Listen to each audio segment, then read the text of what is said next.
Você pode ser bastante confiante, obstinado, mas uma hora, quer queira ou não, você vai se tornar vulnerável.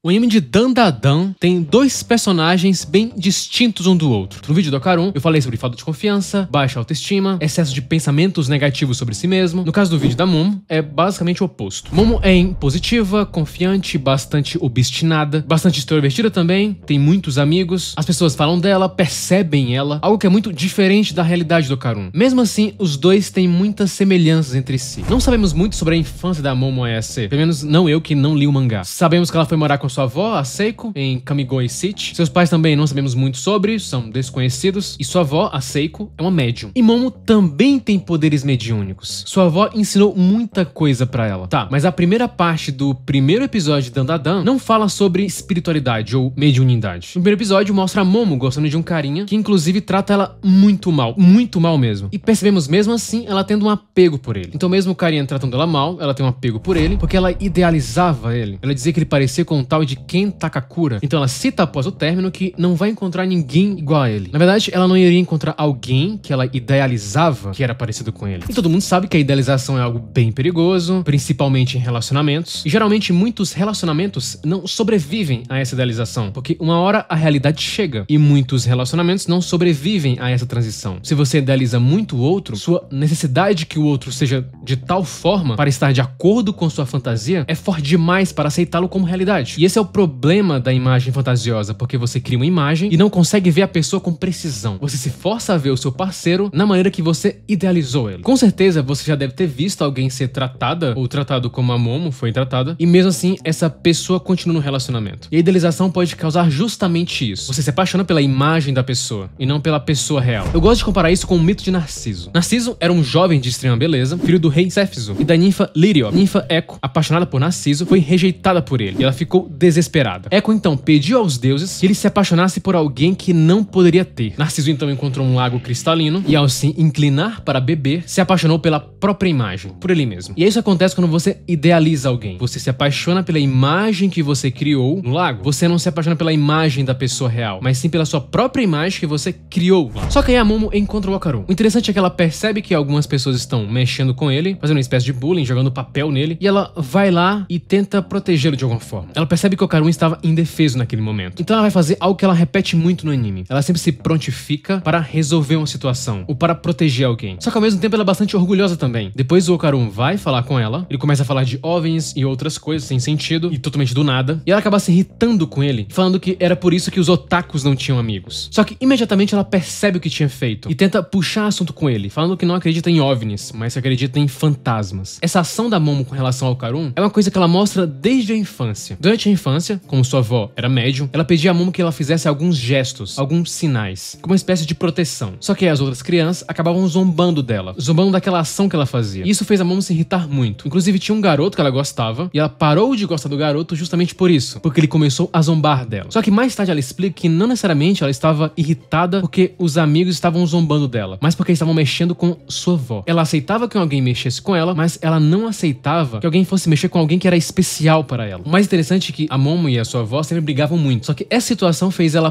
perceber como a avó dela era importante. E talvez isso que fez ela proteger o Okarun. Essa conexão entre experiências precoces e bem-estar a longo prazo é bem apoiada por pesquisas. Por exemplo, um estudo recente descobriu que experiências adversas na infância, como negligência ou trauma, aumentam significativamente a probabilidade de desenvolver desafios de saúde mental, como depressão e ansiedade mais tarde na vida. Então, desde a infância, ela trouxe essas características de querer defender as outras pessoas. Basicamente, defender pessoas importantes para ela. Mais tarde, com seus poderes, ela joga uma bacia na cabeça de uma menina que tinha mexido com o Okarun. Então, por isso essa personagem é bem interessante, porque ela tem esse senso de justiça e também admite seus erros quando está errada. Eu acredito que esses dois fatores tornam uma personagem bem interessante. Creio que ninguém odeia ela. Todo mundo gosta da Momo. É interessante porque sabemos que a Momo gosta de proteger as pessoas, e isso pode ser mais comum do que imaginamos. Um estudo mediu quanto dinheiro as pessoas sacrificariam para reduzir o número de choques elétricos dolorosos aplicados a elas ou a um estranho anônimo. 2 participantes foram ao laboratório e passaram por um procedimento de limiar de dor, onde experimentaram uma série de choques elétricos dolorosos para descobrir sua tolerância à dor. Eles foram então alocados aleatoriamente em um dos dois papéis, um ficou sendo o decisor e o outro o receptor. E os pesadores descobriram, surpreendentemente, que as pessoas estavam muito mais dispostas a sacrificar dinheiro para proteger os outros do que a si mesma. Isso mostra que as pessoas estão dispostas a sacrificar seus próprios ganhos para proteger os outros de danos. E talvez por isso a Momo também é bastante amada pelos seus colegas. Ela tem muitas amigas, apesar de muita gente falar mal dela também, porque aí tem o outro lado, ela é bastante obstinada, impositiva. E o próprio Okarun. O Okarun se sente confortável com ela. E sabemos, como eu falei no vídeo dele, que ele é bastante tímido e muita aversão a si mesmo. A confiança é outro ponto marcante da Momo. Ela dificilmente desiste ou se rende a uma situação. Inclusive, isso causa insegurança no Okarun, porque ele meio que sempre tem que ser protegido por ela. Então, ela naturalmente tem essa visão mais otimista, uma visão de uma pessoa que sente que tem mais controle sobre a própria vida. E isso ajuda muito no otimismo, todo mundo. Se você tem uma percepção de que tem mais controle sobre a própria vida, que suas ações são importantes, ou que você vai atingir tal resultado, isso ajuda você a atingir resultados e a se mover. Por exemplo, estudos mostram que pessoas que se sentem mais no controle da própria vida têm um risco drasticamente reduzido de depressão. E esse é um valor evolutivo essencial. Nossos ancestrais, que continuaram a tentar alguma tarefa, em parte porque achavam que poderiam controlar a situação, devem ter sido nossos ancestrais que, pelo menos às vezes, tiveram sucesso, justamente porque continuaram. E essa forma de pensar mais obstinada que fez a Momo enfrentar diversas situações, mesmo quando as chances de sucesso eram pequenas. Inclusive, acaba motivando o Okarun muito por esse motivo. Essas ações dela fazem ele não se acomodar. Ele acaba sendo influenciado, o ambiente dele acaba mudando justamente pela presença dela. É como se ela puxasse ele pra frente. É por isso que a amizade dela pra ele é uma coisa absurda. Muda totalmente a vida dele. E aí que entra o último ponto que os dois se assemelham. Vamos lá. Você pode ser confiante, você pode acreditar que pode fazer muita coisa, só que em alguns momentos você vai estar vulnerável. Porque é assim que é o ser humano. O ser humano se vincula a pessoas, se vincula a coisas. E quando percebemos que podemos perder isso, é aí que aparece a nossa vulnerabilidade. E é isso que aconteceu com a Momo. A Momo tem sentimentos pelo Okarun. É bem visível como ela vê ele de uma forma diferente. Só que pelo jeito dela mais impositivo e pelo jeito dele mais passivo, a conta meio que não fecha. E em muitos momentos, o medo e a evitação dele é vista por ela como sendo uma falta de interesse, enquanto a imposição dela é visto como falta de interesse dela por ele. Então, apesar da Momo ter bastante confiança e autoeficácia, o apego que ela tem ao Okarun faz ela sentir medo e torna ela mais cautelosa quanto a ele. Todos nós temos uma parte do cérebro ligada à rejeição. Partes do nosso cérebro se ativam fortemente quando somos rejeitados. Às vezes nem precisamos ser, apenas pela possibilidade de sermos rejeitados, algumas áreas cerebrais se ativam. De alguma forma, nossa maquinaria cerebral foi programada para sermos sensíveis à rejeição. E evidências sugerem que, em pessoas com alto nível dessa característica de rejeição, acabam sentindo mais mudanças fisiológicas, incluindo a resposta de luta ou fuga. Estudos de imagens cerebrais também indicaram que quando indivíduos sensíveis à rejeição veem expressões faciais de desaprovação, eles mostram atividade aumentada em áreas do cérebro que influenciam a pressão arterial, a tomada de decisões e as emoções. Então, apesar de tudo, dela se achar bonita, dela ser confiante, ela não sabe o que ele pensa. Ela não conhece ele profundamente, justamente porque ele é diferente. E é isso que é legal, os dois são bastante distintos, mas se entendem muito bem. E essas coisas que um não sabe sobre o outro tornam a relação melhor ainda. Pra quem vê, né? Porque quem já passou por isso sabe como é difícil, né? Não saber o que o outro tá pensando. Então, a química entre os dois é muito boa. Tanto que o anime é praticamente sobre os dois, e mesmo assim é interessante o anime. Dá pra perceber que ela incorporou ele em sua vida. E ela sente muita falta dele quando não está com ele. Ou seja, Momo tem uma grande insegurança também, gerada pelo medo de perdê-lo. A força pode ser mostrada de diversas maneiras, principalmente na forma que você defende aqueles que são importantes pra você. Também na forma que você se importa. A força também pode ser mostrada quando você admite seus próprios erros. Tudo isso a Momo tem, e por isso ela é uma personagem interessante. E ela mostra uma coisa bem pontual sobre isso, que você não precisa ser invencível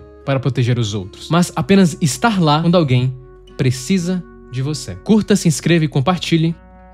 É apenas o começo.